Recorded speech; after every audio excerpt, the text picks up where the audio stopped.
Boa noite, boa tarde, bom dia. Não sei em qual contexto vocês vão estar assistindo a nossa apresentação.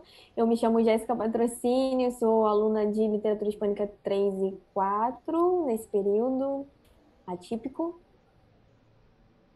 Boa noite, boa tarde, bom dia. Eu sou Isabela Nogueira, também sou aluna de Literatura Hispânica 3 e 4 desse período. E bom, a gente vai falar sobre o capítulo 16 de Cien Años de Soledad, de Garcia Marques, nosso querido Gabo, amigo. Íntimos. Vou Sim. passar aqui. A gente vai falar um pouco, a gente quis fazer como se fosse uma guia, né, da apresentação, não somente da leitura. A gente vai fazer um resumo rapidamente, retomar algumas coisas que aconteceram durante a obra e como a gente chegou aqui até o capítulo 16, um resumo sobre o capítulo 16 mesmo, para que vocês estejam. Eu sei que vocês leram e tudo mais, mas só para situar, né, para não ficar algo solto. A gente vai falar um pouco sobre o tempo, espaço, narrador, personagens, o real maravilhoso mesmo dentro desse capítulo e alguns destaques que a gente achou pertinente e relevante de fazer, que também tem um pouco a ver com o que a gente está vivendo atualmente. E bota ver. Bom, o livro, né? O livro não, o capítulo, ele conta a história do que acontece em Macondo durante 4 anos, 11 meses e 2 dias de chuva. Nele a gente vê o narrador onisciente, né, em terceira pessoa, e podemos perceber duas fases. Tudo isso vai ser mais Debatido e aprofundado, discutido. sim, vai ser mais debatido adiante. Mas a gente vê duas fases. Na primeira fase a gente vê uma analepse, que ele conta, né, durante a chuva, né, tem um advérbio que ele usa, né, que é o durante a chuva. Então, ele faz uma elipse desse advérbio, na verdade, ele começa com llovió, 4 anos, 11 meses e 2 dias, e aí tem uma elipse desse verbo que deveria ser que choveu durante esse tempo. E essa analepse, ela é como se fosse uma in media res, que ele tem um corte nesse tempo cronológico, que ele fala de algo que aconteceu e ele joga como se fosse para um presente do que está acontecendo. Ele vai descrever o que ocorreu nesse tempo, né? Dos 4 anos, quase cinco, na verdade. Desculpa, pode seguir. Não, pode ir. Tranquilo, vamos embora. E a segunda fase é um tempo cronológico, né?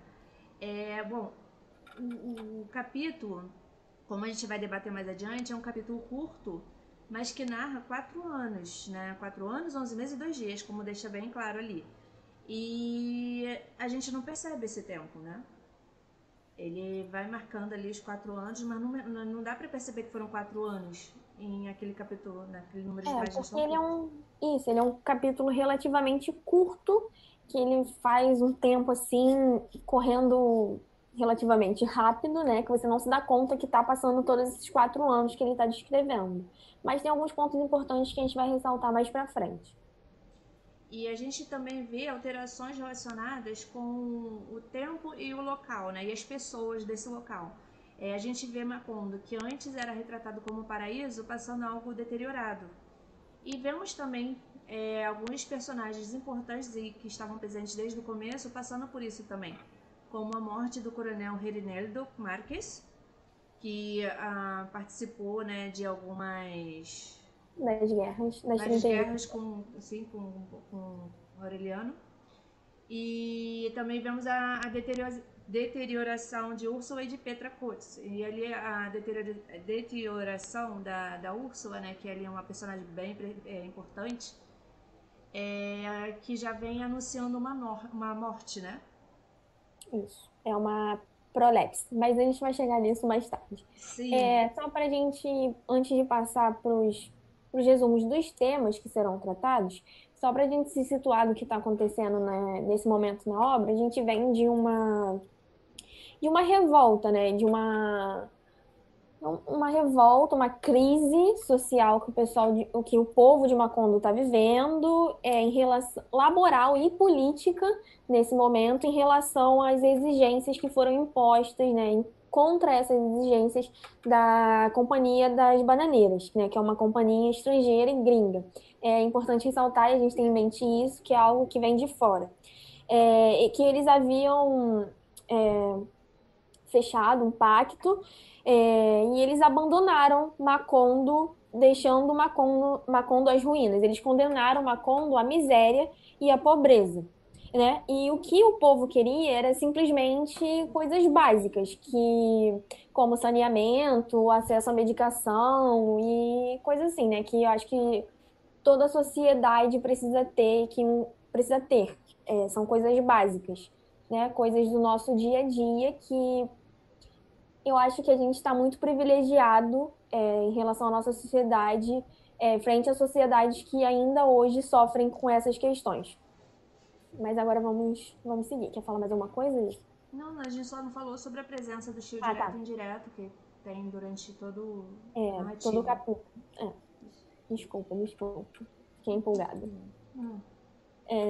Aí, um resumo dos temas, assim, dos principais temas que a gente tem ao longo desse capítulo, eu já ia falar lo largo, é, é a questão da solidão, né? Que a gente vai ver que, além de ser uma solidão que está presente, né, na narrativa, ela reflete uma solidão que o povo americano, né, o povo latino-americano, hispano-americano, sofreu no contexto histórico da época. Mas a gente vai ver isso mais profundo para frente. Retrata também a morte, né? Vai ser uma questão bem presente nesse capítulo. A tristeza, uma destruição e uma degeneração que estão aí nesse mesmo campo semântico. Uma reflexão das personagens, uma mudança e esse contexto histórico que é super importante que a gente leve em conta nesse capítulo. Além disso, a gente tem os efeitos do dilúvio nessa família não, né? Que não é qualquer família, na família Buendia, essa chuva incessante e a questão da água mesmo, que a gente vai trabalhar mais para frente também, e Macondo, sim, enquanto espaço físico.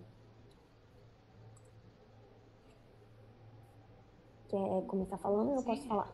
aqui, bom, tempo cronológico e meteorológico, né? O capítulo conta, né, como eu já comentei e é bem enfático, né, que ocorrem 4 anos, 11 meses e 2 dias de chuva.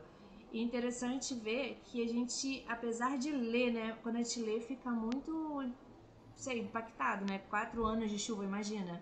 Quase 5 anos de chuva. 5 anos de chuva. E a impressão que dá quando a gente lê o capítulo, que não é esse tempo, que é uma coisa que passou, assim, não sei, um final de Muito semana, não sei, foi rápido. uma coisa muito rápida. Sim, a gente tem essa sensação, né, lendo o capítulo, de que foi realmente algo super rápido. Só que é retratado no começo, que é justamente para causar um estranhamento e um impacto no leitor, é que foram exatamente quase 5 anos chovendo ininterruptos. Houve alguns momentos em que essa chuva cessava, mas o povo já começou a perder a esperança e a fé de que ela fosse cessar e eles pudessem sair e fazer suas atividades normalmente, né? Isso tá bem no comecinho mesmo do capítulo, que eles falam que a gente vai ver uma citação, mas eles falam que eles trocavam de roupa no intuito de sair, mas isso foi cortado porque a chuva voltava sempre muito forte. Eles, É, obviamente, não estão no Brasil, porque, né, mesmo com quarentena, o povo o sai. povo sai, sim. É um retrato bem atual, né, do que a gente está vivendo. Por exemplo, que a gente deveria estar confinado, seguindo uma quarentena, porque a gente está vivendo uma pandemia, que não é uma gripezinha, querendo ressaltar esse ponto. Pois é, em As tese a pessoas, gente tinha que estar em casa, mas o povo sim. tá fazendo festa e tanto é que tá voltando, né? E não são somente os trabalhadores, né, que estão se arriscando, colocando sua vida em risco para alimentar sua família e tudo mais. Assim como a Úrsula, né, muitas mães que estão saindo para alimentar sua família, sua casa. Tem gente que vai para festa e como se nada tivesse acontecendo. Enfim, Exatamente. retomando aqui, aí o que a gente vê nesse primeiro impacto que a gente tem no início do capítulo é que acontece uma mudança de plano temporal, né? A gente tem uma sequência e essa sequência é interrompida para uma descrição, para um interpolamento de um bloco de sequências que vão vir adiante. Ele vai descrever realmente o que aconteceu nisso. O que aconteceu durante esses quase 5 anos. Então, a gente tem uma analepse ou uma in media res, que eu acho que muita gente ouviu falar, que a gente aprendeu isso em literatura portuguesa também, com Camões. E aqui a gente tem a citação que eu estava falando para vocês, A Isa pode ler porque ela lê melhor do que eu em espanhol. Llovió 4... Ay, voy a comenzar ahí. Llovió 4 años, 11 meses y 2 días.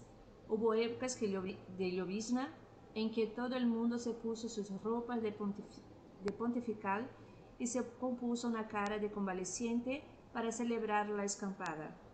Pero pronto se acostumbraron a interpretar las pausas como anuncios de recrudescimento.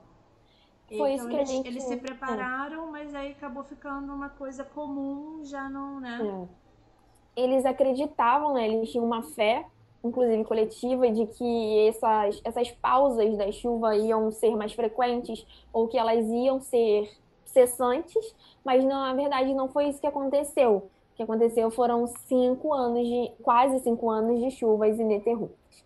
E aí, só retomando o capítulo 12, para a gente já entender que a gente não pode ver essa chuva, esse dilúvio, interpretá-la como por um ponto de vista científico, que é algo que a gente trata muito, né, de um pensamento ocidental, ignorante e fraco que a gente tem, como se fosse uma chuva qualquer que desse, que a gente pudesse explicar do ponto de vista científico. Não é, a gente tem que entendê-la a partir desse ponto maravilhoso que está dentro dessa obra, né, e de demais outras obras aí latino-americanas não, hispano-americanas,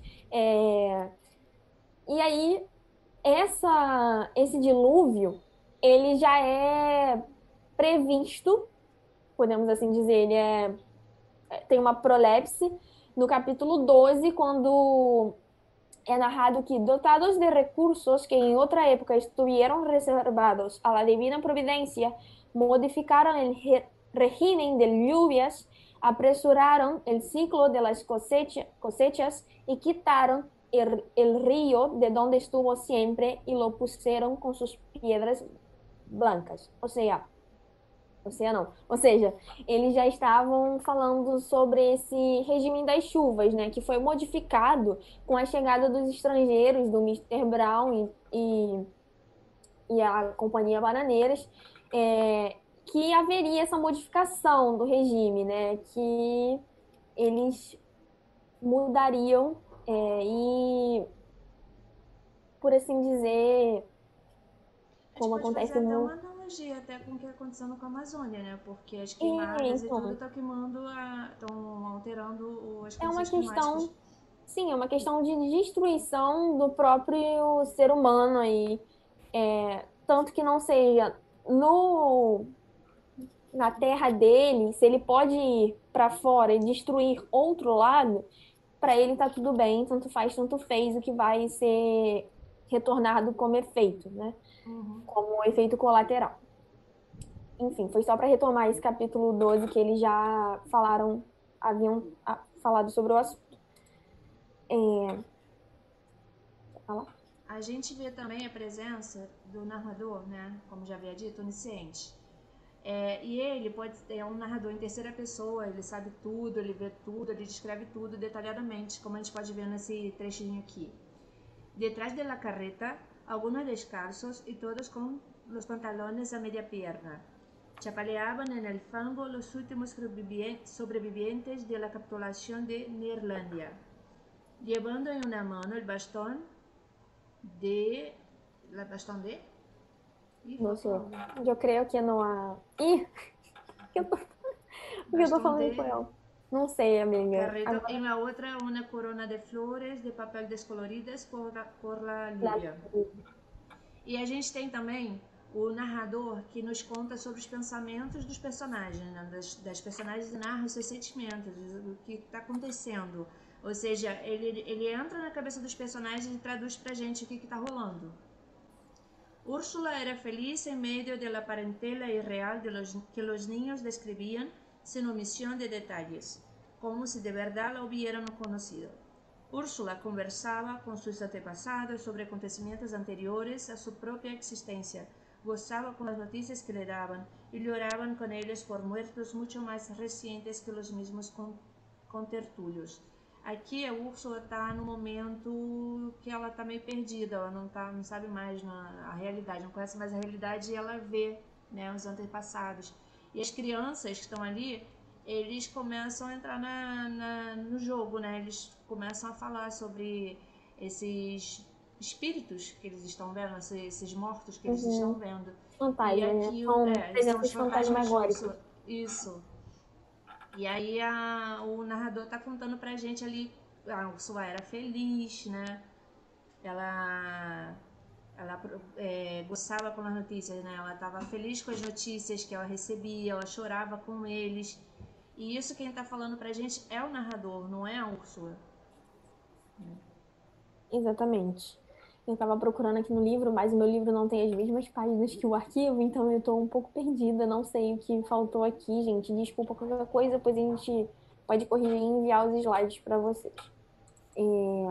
A gente vai falar um pouco sobre as personagens, que acho que ao longo do livro, né, a gente já sabe que são personagens bastante complexas, inclusive bem difíceis da gente gravar, sem ter aqui uma árvore genealógica mesmo a família inteira, porque é muito grande, mas a gente tem nesse capítulo, né, nessa passagem, nesse episódio, a Úrsula Iguarã, que é a matriarca da família, o Aureliano II, que é seu tataraneto, se eu não me engano, né? Ele é da quarta geração.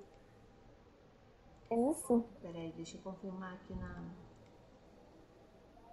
Ou bisneto. Não, não acho que é bisneto, eu acho que é tataraneto real.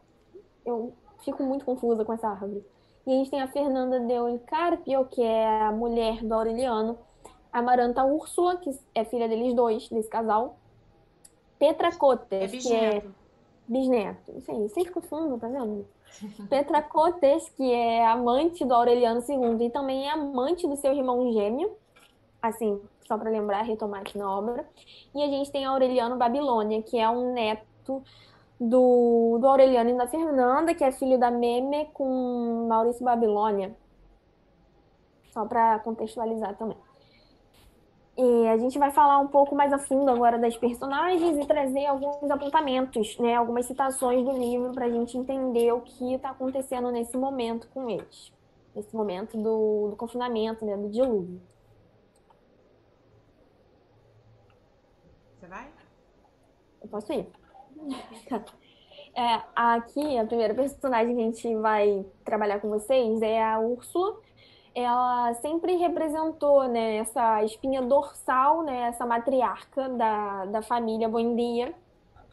Desde o início do livro a gente vê isso, né? E aí ela sempre foi essa mulher forte, lúcida, que tem os pés bem fincados ao chão, né? E ela começa, perder o sentido do tempo e da sua realidade mesmo, né? Dos seus conhecimentos nesse episódio. Ela sempre foi a representante da casa, né? A voz.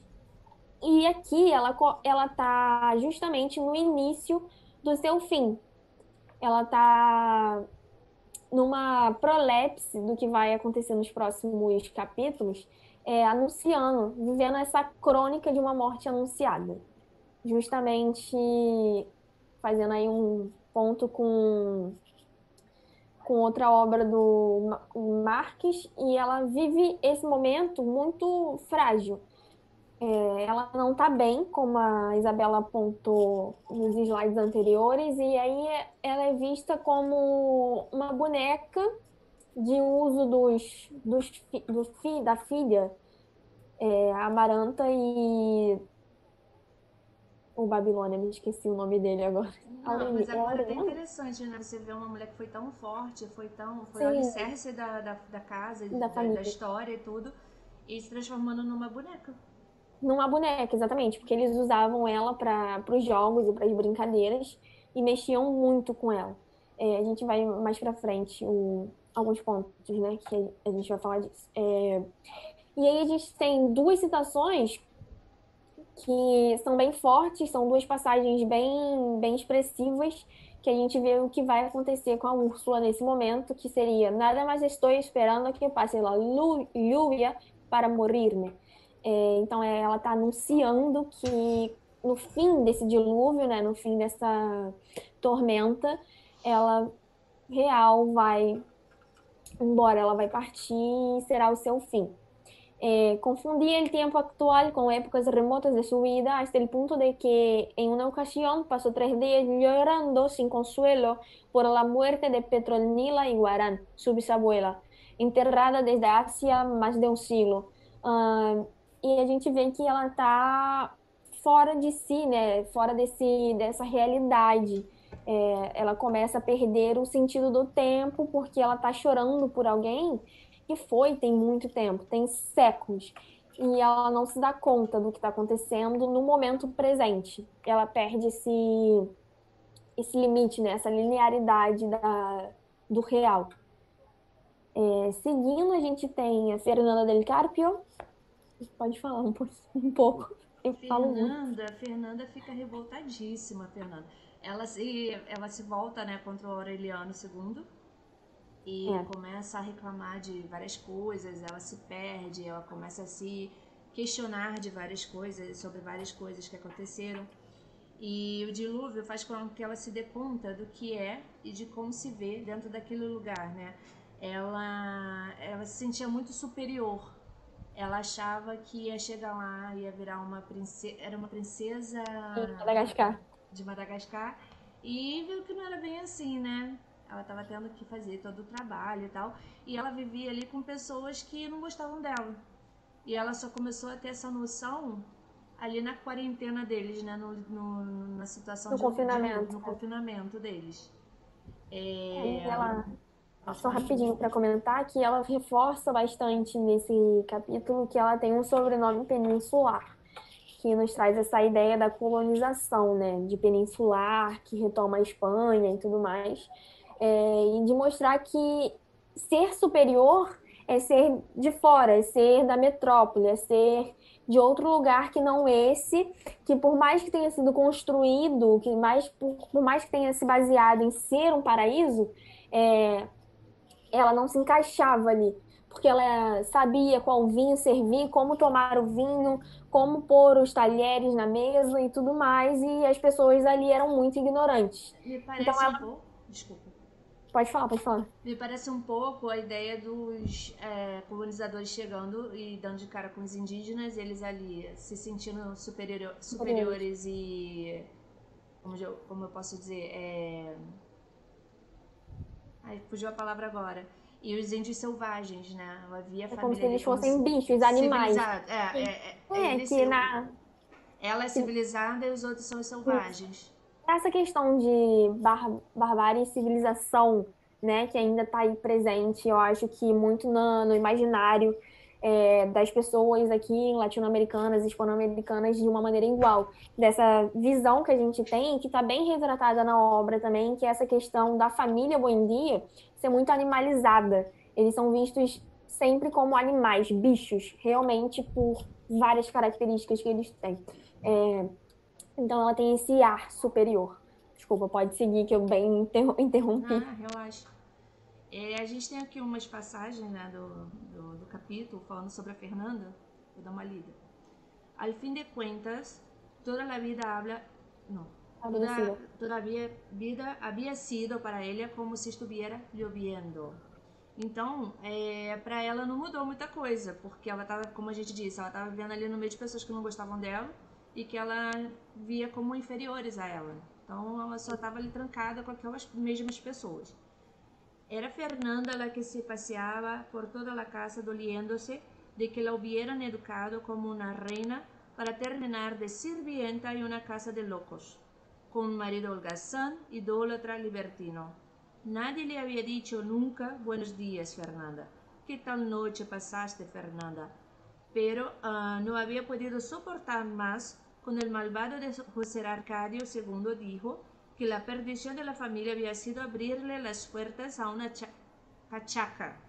Imagínese una cachaca mandona, válgame Deus.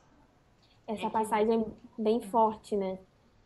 Desculpa, pode mostra, continuar. não, pode falar. Mostra bem a relação dela, né, com a família, que não era nada boa.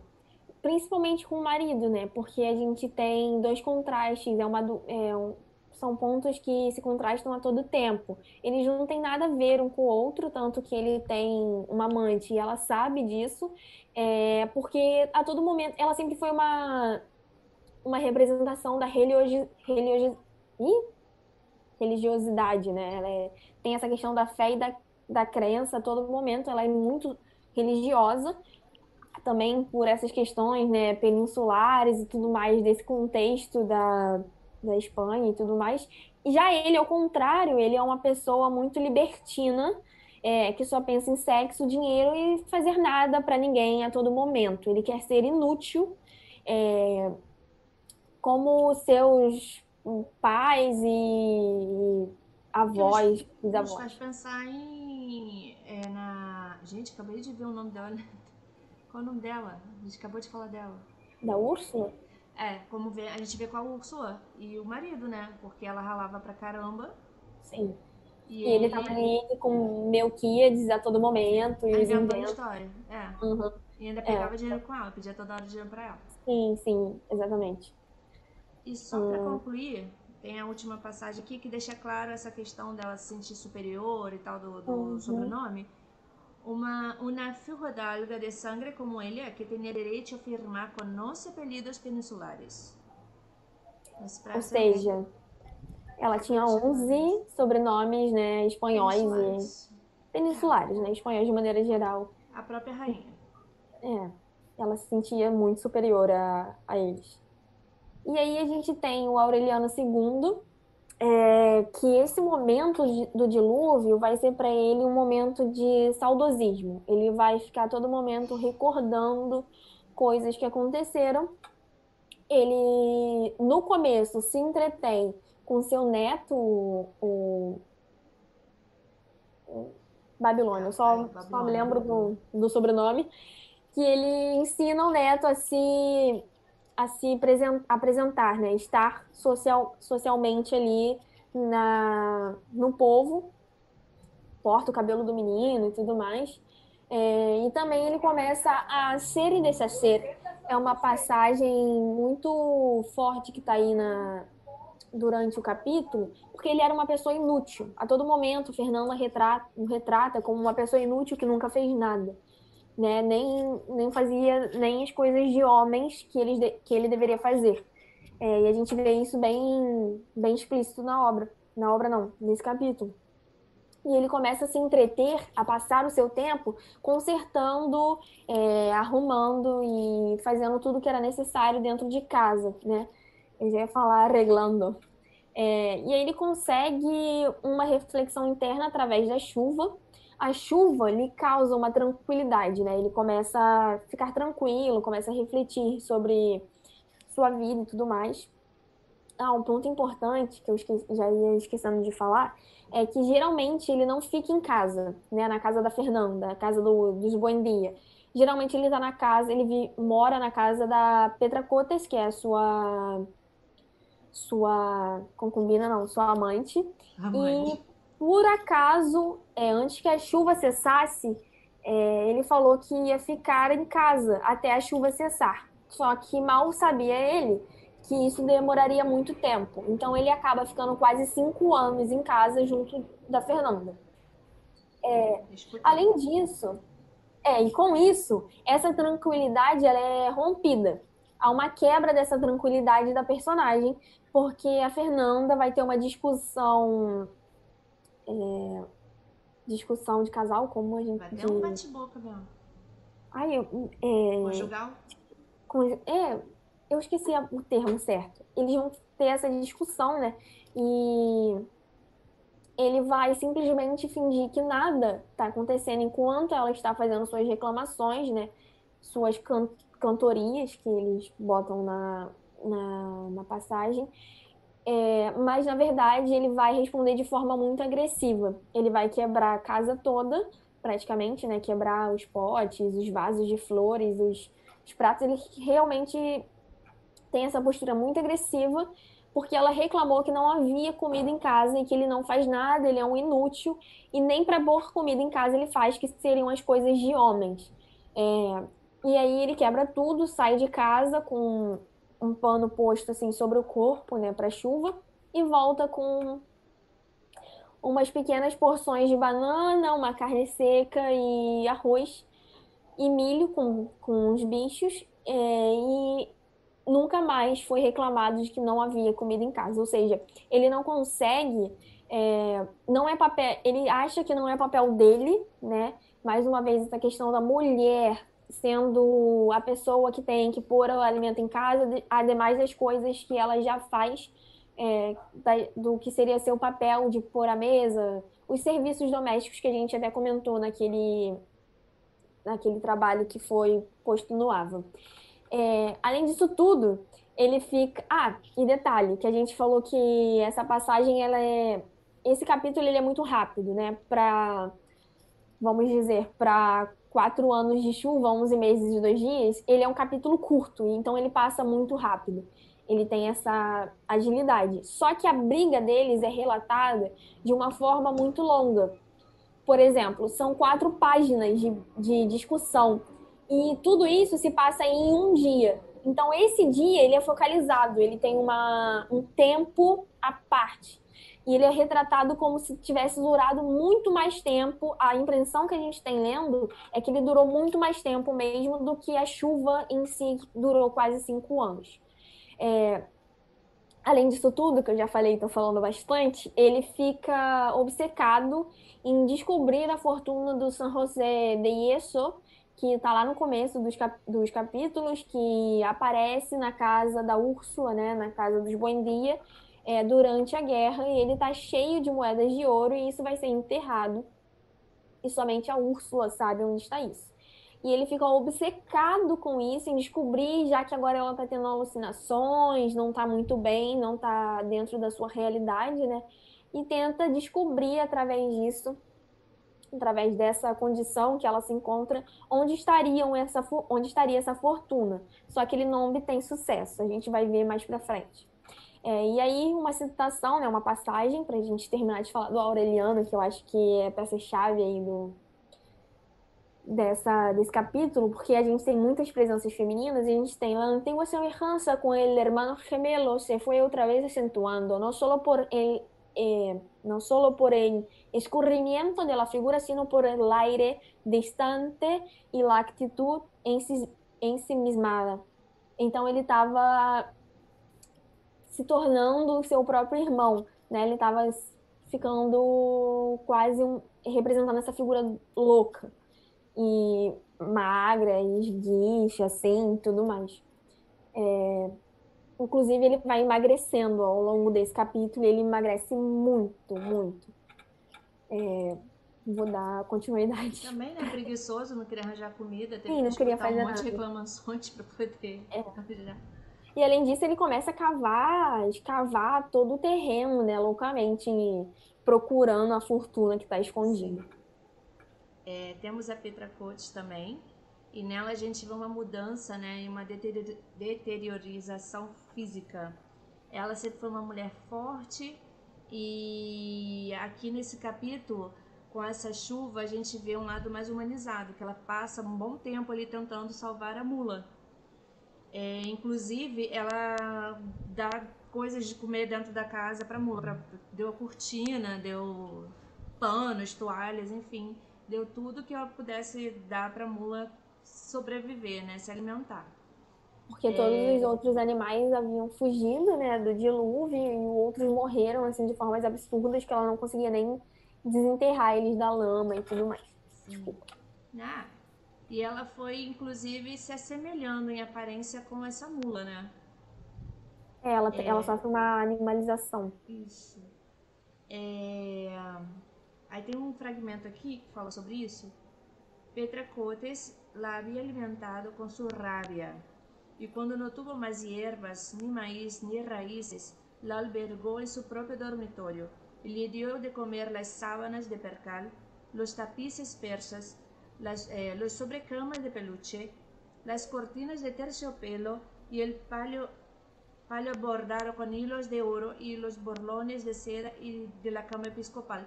E a gente vê aqui também o desespero da fome, né? Porque a pessoa, é um animal, mas está comendo ali um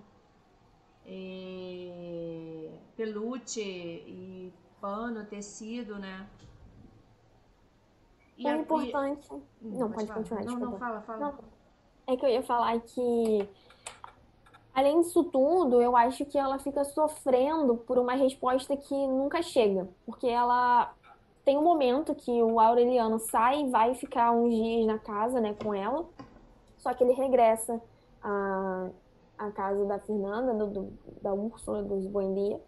E ele vê que ela tá muito magra, que suas costas parece, dava pra ver espinha, né, dorsal e tudo mais. Uhum. E além disso, ela fica nessa espera. Eu acho que essa espera também acaba com o físico dela, né, com o psicológico também, não só com o físico. E ela começa a ficar. Ela tem um fragmento dela que mostra que ela tá realmente se animalizando, tá se tornando como se a mula, ela se tornasse a própria mula, né? Magra, muito, com os olhos muito fundos, profundos de olheiras, quase carnívoros, é assim descrito. E também essa questão da solidão, que é muito presente, que a gente vai falar mais à frente também da solidão como um contexto histórico, mas da solidão dela ter que voltar à rotina, né? Essa rotina que ela vivia no começo do livro, né? No começo nos outros capítulos, e essa solidão, esse entendimento que ela está vivendo só e vai ter que voltar a vender as rifas. Eu acho que isso é bem representado nesse capítulo também, por causa da chuva. Desculpa, amiga. Pode, pode passar. Pode passar? Eu vou parar de falar muito. Ah, relaxa, mulher. Quer falar? Bom, a gente tem a Amaranta, a Úrsula e o Aureliano Babilônia, né? É, e aqui, a chuva, essa época de chuva é boa para eles, porque o Aureliano ensinava um monte de coisa para eles interessantes, né, da enciclopédia, e eles faziam a Úrsula de boneca, né? Eles faziam o que queriam com a pobrezinha da Úrsula. Então, para eles estava sendo uma época divertida, né? Os dois estavam lá de boaços brincando, sem ver a realidade. É assim, bem essa visão infantil, né? Do que está acontecendo, né? Do que está Inclusive hoje em acontecendo. dia, que as crianças não têm noção, muita noção do que a gente está vivendo no real. Zero Então, noção. todo momento para eles são coisas boas, momentos felizes que eles estão em casa, todos estão em casa junto com eles e eles estão ali brincando e jogando e se entretendo, Eles de têm a maneira família geral. ali por perto, né? E eles não sabem Sim. por que essa família tá lá. Só acham que tá lá e eles estão Muito aproveitando do que a isso. gente está vivendo hoje também. Só que não tem muito a ver com o nosso capítulo, mas só para dizer que a Amaranta Úrsula e o Aureliano, eles são. Ele é sobrinho dela, mas que eles vão ter uma relação amorosa e vão chegar a ter um filho. Bem dark. Sim, bem. Bem referências. Amaranta Úrsula y el pequeño Aureliano habían de recordar el diluvio como una época feliz. A pesar del rigor de Fernanda, chapaleaban en los pantanos del patio, cazaban lagartos para descuartizarlos y jugaban a envenenar la sopa echándole polvo de alas de mariposas en los descuidos de Santa Sofía de la Piedad, que é a pessoa que ajuda na casa. Porque a Úrsula não tinha mais condições. Ela Úrsula é. era. Pode.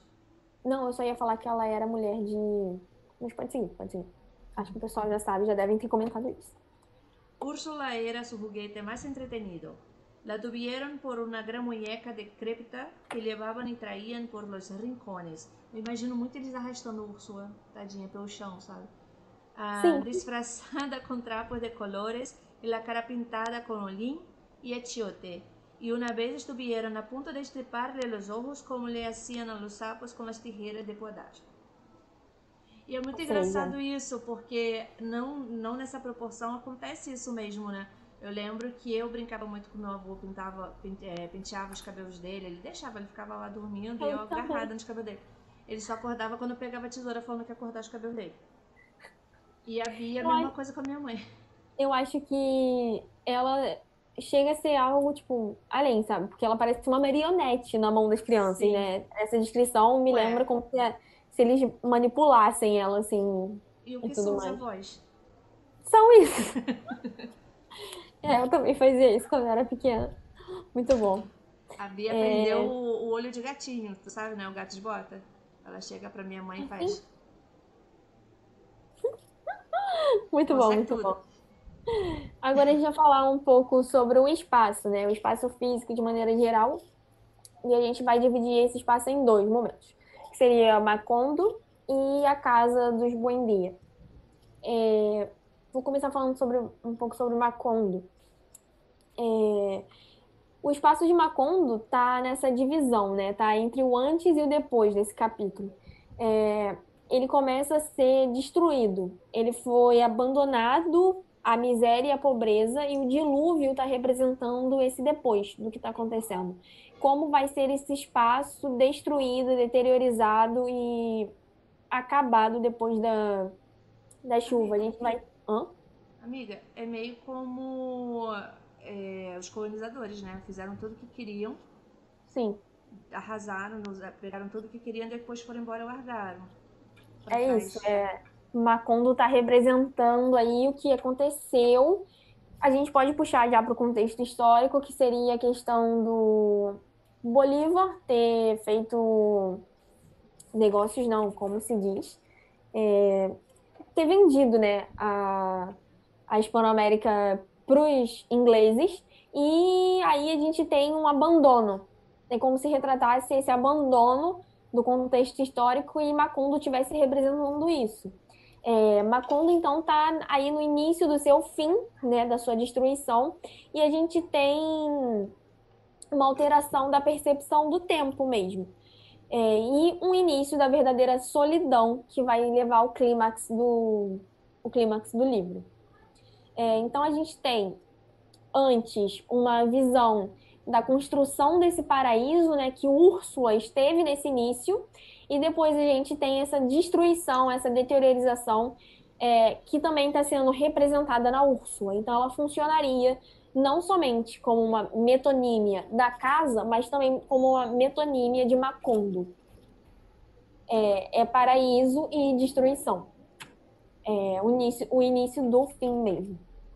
Então, esse capítulo 16, ele marca o antes e o depois, através da chuva, desse dilúvio.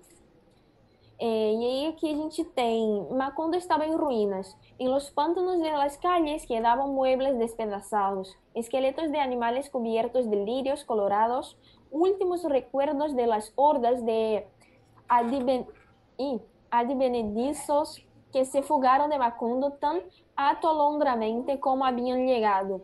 Las casas paradas con tanta urgencia durante la fiebre del banano habían sido abandonadas. Mais uma vez, essa questão do abandono. La compañía bananera desmanteló, creo que está mal porque yo he pegado del archivo, sus instalaciones.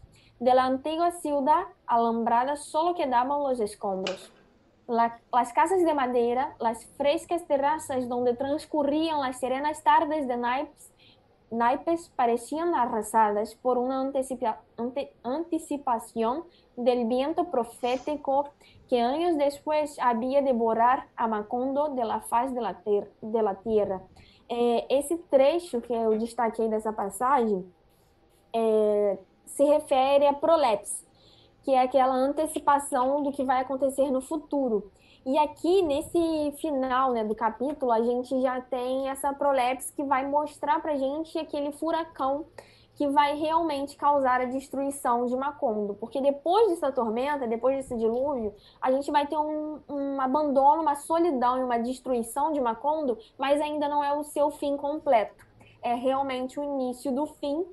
E ele faz essa antecipação, né, essa predição do futuro, falando sobre o vento profético que anos depois vai apagar Macondo da face da terra.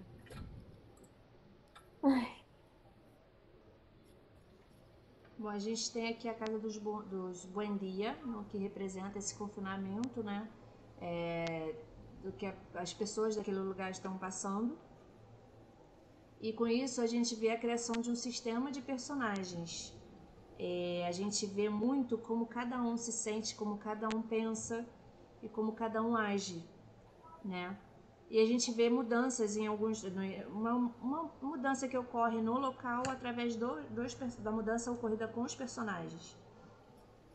Então aqui também a gente vê uma reflexão individual e como eles entendem suas próprias identidades. É como se fosse um espelho, né? Que os personagens estivessem aqui, o espaço físico do outro, e a todo momento eles estivessem refletindo o que está acontecendo com cada um. Por exemplo, a gente está tendo esse dilúvio e os personagens estão entrando em fases de mudança também, seja mudança psicológica ou física, como acontece com o Aureliano, com a Petra, a Úrsula e a psicológica principalmente da Fernanda. Até porque não tem nem como, né? Uma coisa é você estar lá no seu dia a dia fazendo tudo o que você tem que fazer. Outra é você, do nada, você para e fica confinado com o número de pessoas que você, apesar de conviver, não tem aquele convívio 24 horas por dia, você 24 começa a horas. ter esse convívio e começa a ver muita coisa, repensar muita coisa e inclusive sobre os outros e sobre você, né? Você começa a querer mudar muita coisa. É muito do que a gente está vivendo hoje em dia com a quarentena. E aí a gente vai entrar um pouco na parte do realismo mágico, né? O real maravilhoso, e vai apontar algumas partes, algumas passagens que a gente achou importante destacar. Vou pôr o fone assim porque eu tô em casa, né, gente? Bastante barulho das pessoas e que tá muito calor, eu não quero fechar a porta. E a gente vai apontar algumas passagens que a gente achou importante destacar que retratam esse realismo mágico, real maravilhoso. Fechar a porta da cozinha.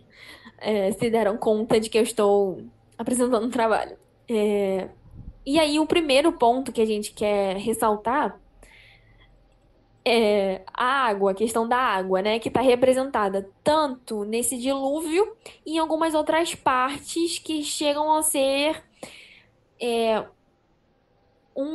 algo mágico mesmo, algo que na nossa percepção ocidental e ignorante não faz sentido, mas que para a crença deles, né, para essa fé dessa sociedade é total cabível e crível, de maneira geral. Aí pode ler que você lê melhor que eu. Aureliano II les preguntó con su informalidad cómo diablos habían de hecho para no ahogarse y todos le dijeron, sin ponerse de acuerdo, la misma respuesta, nadando. Essa passagem está no final do livro, quando o Aureliano encontra uns ciganos, né? E pergunta para eles como eles fizeram para sobreviver o dilúvio, né? Porque além da descrição, depois que a chuva passa, depois desses quase 5 anos, a gente vê que Macondo está completamente abandonada, destruída, e que o único rastro de pessoas mesmo, de sobreviventes, são poucos. Por exemplo, quando ele fala que el único rastro humano que dejó aquele soplo voraz fue un guante de Patricia Brown y el automóvil sofocado por las trinitarias. Trinitarias. Não sei como se diz isso. E aí ele fala, los sobrevivientes de la catástrofe, los mismos que ya vivían en Macondo antes que fuera sacudido por el huracán de la compañía bananera, estaban sentados en mitad de la calle gozando de los primeros soles, né? Então a gente só tem essas pessoas, esses sobreviventes estão aí tentando tomar um sol, né? Um pouco de luz. Esse jogo também, né? Entre o cinza da chuva, porque quando tá chovendo, geralmente o tempo tá muito ruim. E aí eles estão buscando essa iluminação. E as pessoas, esses ciganos que estão retratados aí no final desse capítulo, eles falam que eles sobreviveram nadando. O que nos remete também é essa questão do contexto histórico, né? De como as pessoas na época do Bolívar conseguiram sobreviver, né? Elas se adaptaram. Estavam ali, tipo, lutando, tentando seguir. E eles seguiram basicamente nadando, nesse abandono, nessa destruição que foram deixados pela metrópole e seguiram com tentando nadar também, acho que um pouco distante para fugir desse posto de colônia. Vou ler o próximo e aí você fala um pouco, porque eu falo demais. La atmósfera era tan húmeda que los peces hubieran podido entrar por las puertas y salir por las ventanas, navegando en el aire de aposentos. Essa parte eu achei muito interessante, né? Porque fala que estava tão úmido o ar ali, estava tão pesado, tão úmido, que os peixes podiam simplesmente passar nadando pelo ar, de tanta água, né? Que carregava ali. E é muito surreal isso, assim, muito. Você tem até que ler de novo Na... pra entender, né? Sim. Espera aí, o que tá falando? Pra gente é algo, tipo, que nunca aconteceria, mas se a gente vem com essa visão, né, a gente não consegue nem entender o que tá acontecendo. Tem um pouco daquela É, ideia do fritar um ovo na calçada. Pra gente é tão quente, tão quente, tão quente, que fritar um sim. ovo na calçada faz sentido. É essa questão de que a nossa realidade pode não ser a realidade de outro, e na visão dele isso se torna algo maravilhoso, né? Algo mágico que jamais aconteceria. É a visão de fora, o exótico. Los choros de agua triste que caían sobre el altaúd iban ensopando la bandera que le habían puesto encima, y que era, en realidad, la bandera sucia de sangre y de pólvora, repudiada por los veteranos más dignos. Ah, quer falar? Aqui tá falando Eu da sei que você gosta morte dessa parte. daquele. Aqui que ele tá falando da morte daquele coronel. Esqueci o nome de novo. Eu vou por aqui, peraí. É o É o que o nome. coronel Eu sei que é Marques. Herineldo Marques. Herineldo Relinero Marques. do Marques, esto. Sim. Ele esteve presente lá, né, no começo com Aureliano. E a morte dele foi também, eu vi como um dos marcadores para o fim, né? Porque você vê ali personagens importantes se deteriorando junto com a cidade, né? Junto com o local. Inclusive, quando passam, né, com ele para o enterro, a Úrsula faz questão de ir lá fora. Ela tá louca, ela tá fora da realidade, mas ela faz questão de ir lá fora para prestar a sua homenagem e dar a sua despedida, né? Isso. Tem uma outra questão também bem forte de contexto histórico e político dessa parte, né? Dessa dramatização do enterro, mas a gente vai retomar lá na frente, para não dar Spoiler. prolepses agora, spoilers, antecipações, e aí a gente retoma depois. Mas essa questão bem forte, marcada da água como esse elemento mágico e real e mágico, né? A gente não tem essa visão, acho que, da água. Talvez os povos indígenas, os povos originários retratem melhor tenham melhor esse entendimento, É que pra gente é algo que jamais seria crível, que é exótico, literalmente, que a gente não espera que aconteça. E é Desculpa, pode. praticamente um. Não, foi eu que te interrompi. É praticamente um personagem, uma personagem também, né? Porque É. ela fica triste. Sim, ela É, sofre uma personificação, né? aham. Los choros de agua triste, né? Triste é a cena inteira, não só a água, mas ela tá ali personificada. Muito bom. A chuva em geral, quando a gente vê inclusive nos filmes, é muito usada para esse momento triste, né? Aí De depois vem o tristeza. sol que vem trazendo uma esperança, Sim, um essa sopro de questão de esperança. jogo de luz também, né? Eu acho que um Isso. pouco. É muito bom. Aí a gente tem a solidão e a rotina, que também estão super retratadas. E a solidão, ela não tá representando só essa questão de estar só, né? Ela representa algo além. Ela representa o contexto histórico inteiro de abandono, de calamidade que está vivendo a América nesse momento. E a rotina que representa também a solidão, porque a rotina, como por exemplo, a rotina da Petra e tudo que ela tinha que fazer, e ela estava todo momento só e sozinha e vivendo algo e tentando sair disso, e ela acaba voltando para essa solidão. E o próprio abandono e a solidão que começa a ser representada nesse capítulo, né, que é a parte do depois da chuva, que vai vir agora depois da chuva, no 17, mas nesse capítulo a gente já consegue entender que tem uma solidão que vai representar o clímax da obra, que também está retratada no título, né? 100 anos de solidão. E Jéssica, a gente tem a solidão também da Fernanda. da Fernanda, né? Que bem ou mal, ela É. tá cercada de gente, mas ela tá sozinha. Que eu acho que é uma solidão verossímil, né? Que a gente vai falar disso também nas figuras de linguagem, mas é algo que ela tá ali a todo momento num impasse, se sentindo só e se sentindo que ela não pertence a esse lugar, que ela não tá encaixada e não tá feliz. E aí a gente tem, viéndola montar picaportes y desconectar relojes, Fernanda se preguntó si no estaría incurriendo también el vicio de hacer y deshacer, como el coronel Aureliano Buendía con los pescaditos de oro, Amaranta con los botones y la mortaja José Arcadio II con los pergaminos y Úrsula con los recuerdos. O sea, cada um tinha algo para se entreter, né? E o Aureliano tava nesse fazer e desfazer, montar e desmontar. E ela não, ela só observava, ela não fazia nada, né? Ela tava ali cuidando do lar, que era o que ela ficava revoltada porque ela achava que ela não pertencia a isso, que ela não precisava se submeter a essas coisas porque ela era superior. Quer ler a outra passagem?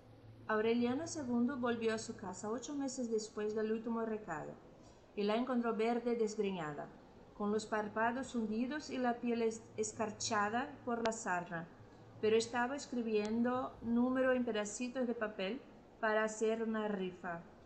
E tá, essa passagem se refere a depois do que o Aureliano voltou, né, à casa da Petra, que era onde ele vivia geralmente, depois de 8 meses só. Então ele só conseguiu voltar lá depois de 8 meses do último recado que ela mandou pra ele, porque ela ficava todo o tempo tentando entrar em contato pra falar dos animais e de tudo mais que estava acontecendo na casa, e ele simplesmente não contestava, não respondia e não entrava em contato. E aí ele tem essa. A gente tem descrito essa representação da solidão, né? Que foi a solidão que ela se encontrou. E ele encontrou ela verde, desgrenhada, com as pálpebras fundas e a pele cheia de sarna, né? Que representa bastante esse abandono também que a gente vai ver de Macondo, né? Eu acho que é bem metonímico. Alguns outros elementos que a gente pensou em destacar, né? Que foram cuando Santa Sofía de la Piedad descubrió que tenía la espalda adoquinada de sanguijuelas, se las desprendieron una por una, achicharron, eu não consigo falar isso, Achicharrándolas. achicharrándolas con tizones antes de que terminaran de Desangrarla. desangrir. Isso aqui era um L, eu acho. Desangrarla. Ah, tá, desangrar. Tá bom. Não, isso aqui Por é isso que muito eu tô. espanhol também. Então, é algo assim que na nossa concepção não tem cabimento, né? Por exemplo, vários sanguessugas que não vieram por ela ter entrado em um rio ou se submerso em alguma água, algum lago, né? Veio com a chuva. Não, e Esses tá tão sanguessugas, úmido que os peixes podem passar e os sanguessugas sanguessugas também, né? também. Então, eles estão ali e estão.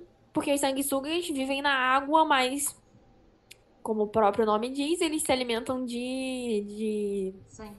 de sangue, né? Esa era la causa de su ansiosa correspondencia con los médicos invisibles, interrumpida por los frecuentes desastres del correio. Aí eu vou deixar a Isabela comentar, porque foi ela que destacou essa parte e eu achei muito interessante, que eu não tinha reparado.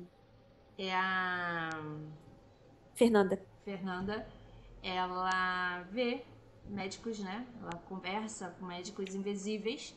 E, inclusive, ela tem um médico francês que fala lá, eu esqueci o nome dele agora, lá do começo Ela da só história. comenta que é médico francês. E ela, quando ela tem algum problema, ela conversa com esses médicos invisíveis para resolver os seus problemas. Talvez até mostrando que quando o descaso, né, de quando houve quando chegou a indústria, né, como que é? A indústria da bananeira. Companhia das Bananeiras. Companhia da Bananeiras, que foram os médicos para lá, eles na verdade não estavam interessados em ouvir os moradores locais, eles só estavam lá porque foram, né? Mas não estavam lá para resolver os problemas. Então, por conta desse descaso, ela tem encontrado uma forma, né, através dessas conversas que a gente não sabe se ela está conversando com fantasmas, se é uma imaginação dela, o que é, mas quando ela tem algum problema, quando ela passa por alguma situação difícil, ela conversa com eles para chegar a alguma solução. Eu acho que é uma questão bem religiosa também, mas aí partindo para um outro lado da religiosidade, que seria essa questão espírita, né? De que não tem muito a ver com o catolicismo, assim, pensando por esse lado, é uma questão de uma outra fé, de uma outra crença, que as pessoas têm esses médicos, né? E médicos que curam não somente o corpo, não tratam de tratar somente o corpo, mas sim a alma, o espírito, não só a carne. Eu tô Quê? do médico francês que eu acho que representa. Eu tô procurando a passagem do médico francês porque eu acho que representa bem essa questão também do estrangeiro, né? E é assim, essa passagem, porque ela é bem para marcar ali que é essa visão do estrangeiro e o que eles estão fazendo nessa terra. Mas enfim, quando eu achar eu retomo, desculpa, pode continuar. Não, o que eu achei aqui falando sobre ele foi que ele era o único médico que ficou em Macondo e ele era francês, extravagante, que se alimentava com Ah, ervas, achei. ervas para Isso, bolsa. isso. Que ela fala, porque teria preferido morrer a se pôr nas mãos do único médico que tinha sobrado em Isso. Macondo, o francês extravagante que se alimentava de capim. É, eu acho essa frase sensacional, eu acho que ela resume bem o pensamento desse capítulo, né? De pôr a culpa no estrangeiro do que está acontecendo, desse dilúvio, dessa tormenta que eles estão passando, estão sendo abandonados, estão sendo destruídos, e é justamente essa questão da Europa, da metrópole, da colônia, e está retratada aqui.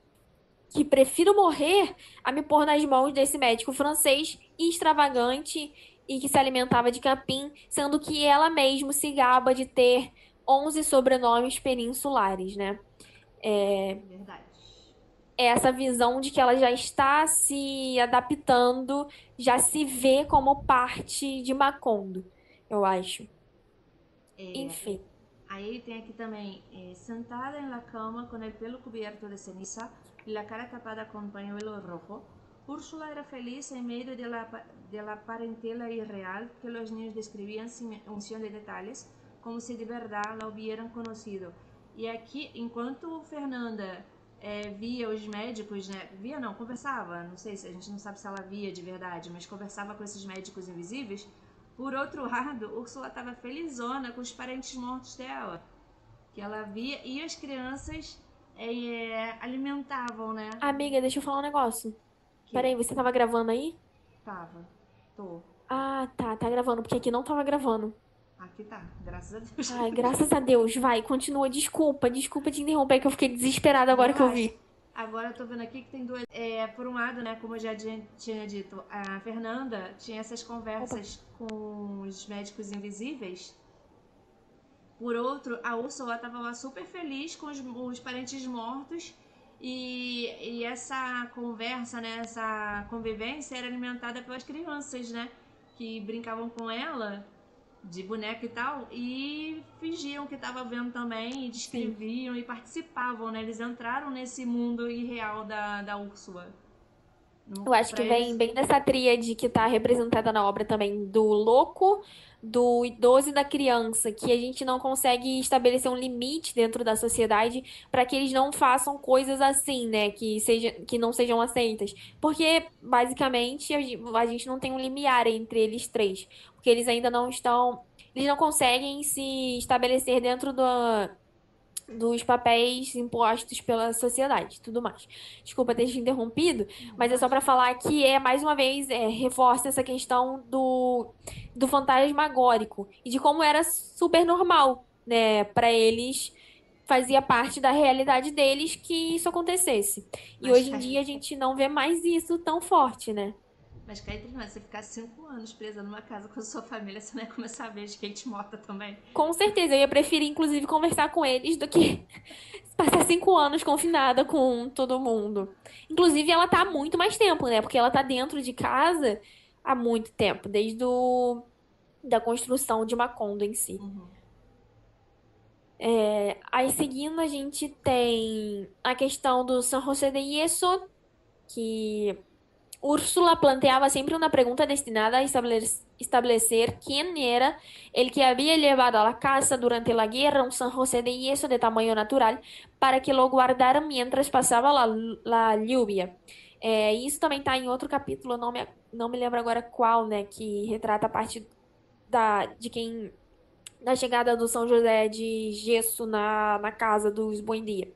É, e essa questão de uma religiosidade e de economia, né? Porque dentro desse São José de gesso tinha uma fortuna em moedas de ouro. E aí ela descobre, porque em algum momento, também não me lembro em qual capítulo exatamente, mas em algum momento ele quebra, ele cai e quebra, e ela vai guardar essa fortuna e só ela sabe e ela acha que existe alguém que seja digno, mas que ela não conta pro Aureliano e isso deixa ele louco. E aí ele começa a fazer escavações e cavar tudo isso é, na casa para tentar descobrir. Ahn, e aí a gente tem uma passagem que vai no lado oposto, né, sobre essa questão de cavar para descobrir onde era, porque ele não consegue que ela conte para ele, mesmo estando nessas condições de loucura e delírio que ela tá, ele vai de encontrar Pilar Terneira com a esperança de que o baralho mostrasse para ele onde estava essa fortuna, exatamente em qual lugar, se existia essa fortuna e onde estava. E a gente tem, mais tarde recorrió a Pilar Terneira com a esperança de que as barajas vieram mais que los cavadores, pero ella empezó por explicarle que era inútil cualquier tentativa mientras no fuera Úrsula quien cortara el naipe. Dentro de un círculo con un radio de 122 metros, tomando como centro la cama de Úrsula, pero advirtió que no sería encontrado antes de que acabara de llover, y los soles Oi, mãe. de 3 junios consecutivos convirtieron el Oi, polvo mãe, a gente tá los acabando o barizales. trabalho. Ah, você fechou Oi? o microfone? Ó, ela tá desligando a minha cara. Só um minutinho, Jéssica, só um minutinho. É, E aí a gente tem então essa questão de mais uma vez representado Eu não desliguei na sua seria cara. encontrar Foi só nas um minutinho, cartas, mãe, porque eu né, tô um gravando o baralho que vídeo com a Jéssica. mostrasse onde estava essa fortuna e como se realmente havia essa fortuna e tudo mais, que era uma crença deles, né, dos Buendia, porque ninguém conseguia tirar de Úrsula essa informação. Só que Pilar adverteu ainda o Aureliano, falando que isso só aconteceria se fosse a Úrsula mesmo que cortasse o baralho.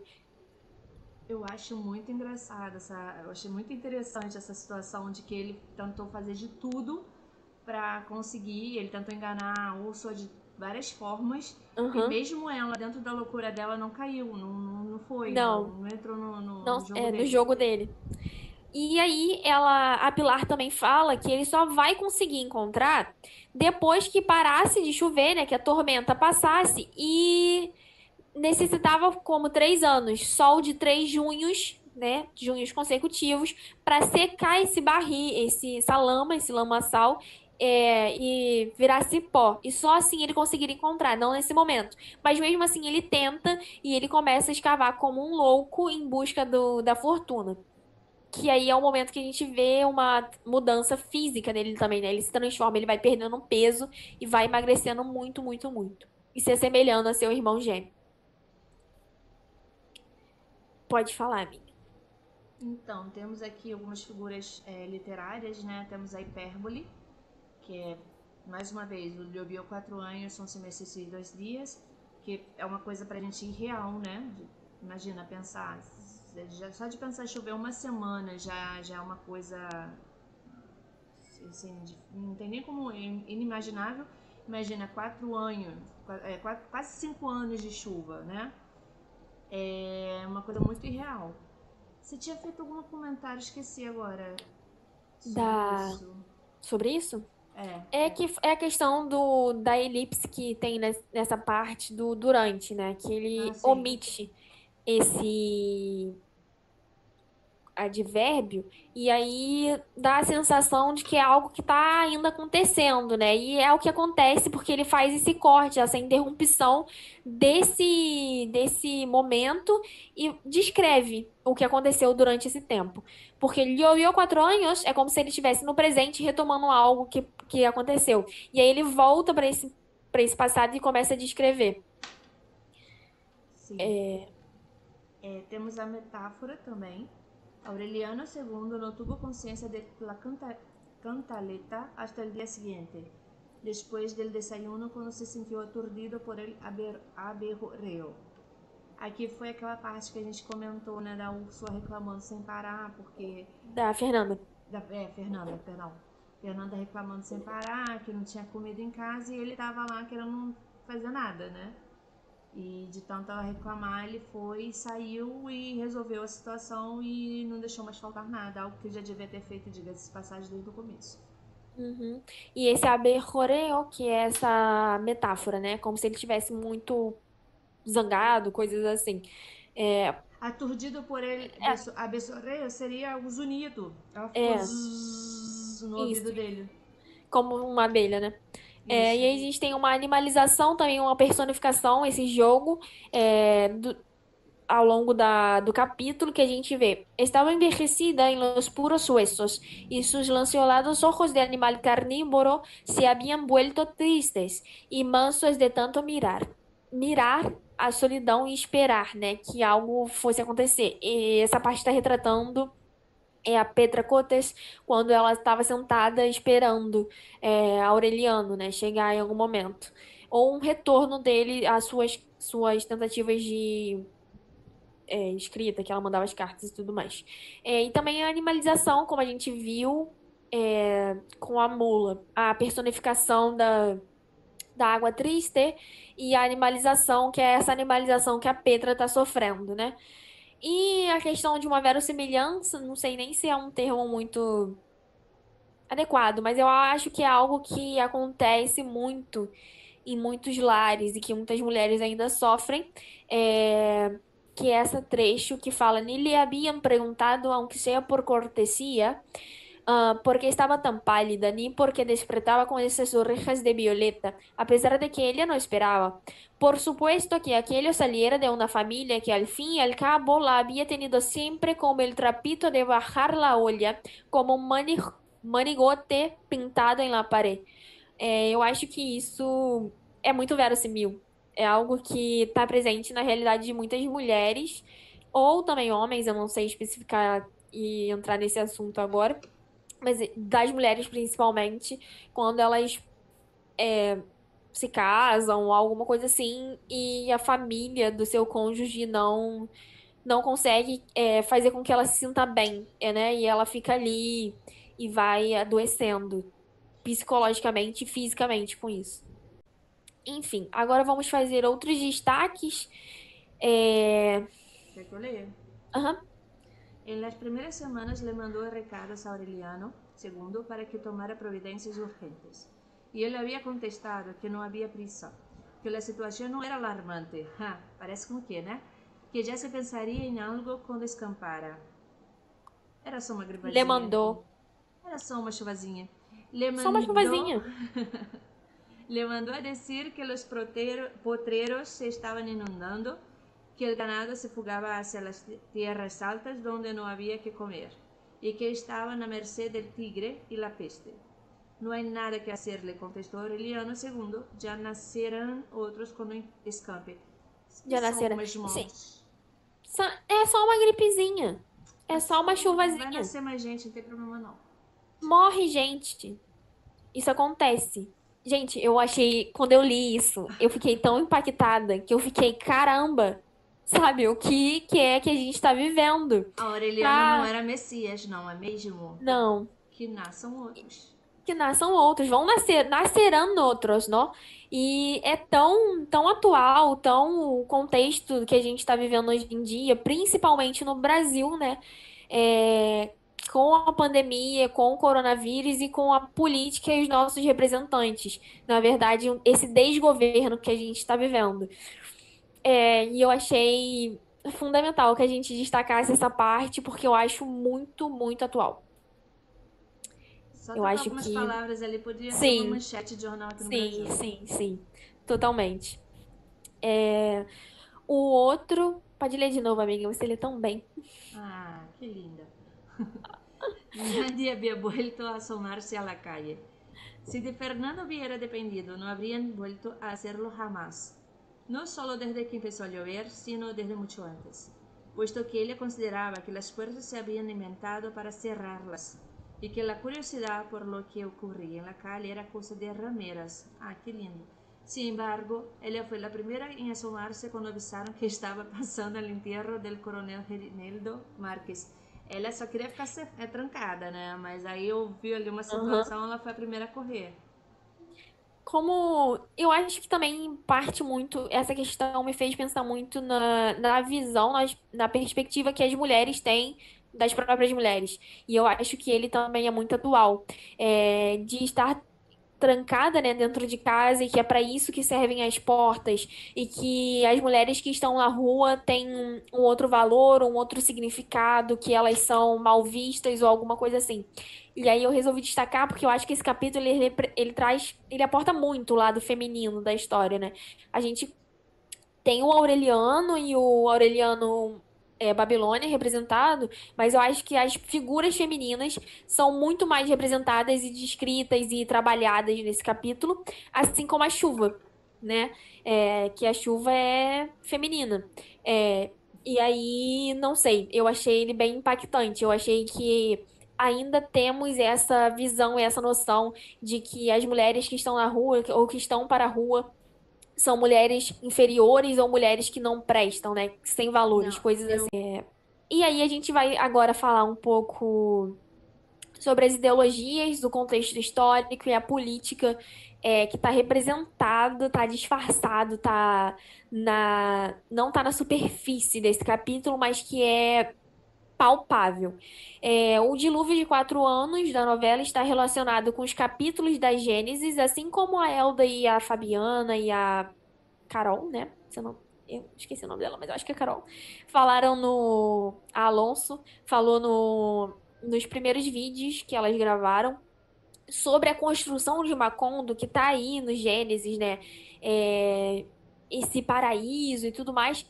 O dilúvio, que é esse depois, esse antes e esse depois, também tá no Gênesis. É,